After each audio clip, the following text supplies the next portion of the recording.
एक बार जोरदार ताली होना चाहिए, जोरदार ताली होना चाहिए। क्या बात है। ओ माँ मंदिर में नाचूंगी।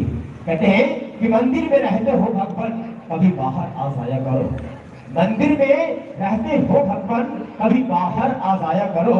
हम तेरे घर रोज आते हैं, कभी तुम भी मेरे घर आ जाया करो, कभी तुम भी मेरे घर आ जाया करो। और कहना है उनके लिए, कहना है वक्त गुजर जाती है भक्त की छोटी सी चिंगारी में, वक्त गुजर जाती है भक्त की छोटी सी चिंगारी में। न जाने कितने भक्त भर चुके हैं माता रानी की द्वारी में।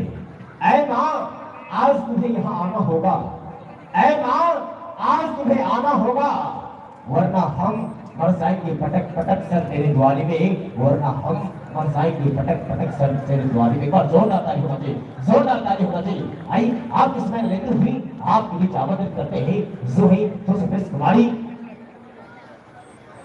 सुमिस कुमारी जो आपकी दिलों में छा चुकी है और वो सुहाग की चहलते कलाकार जो आप और हम के सुसंस्कार प्रतिष्ठा के माध्यम से वो है दिया और उसके साथ देने की यारी है, दिया और उसके साथ देने की यारी है।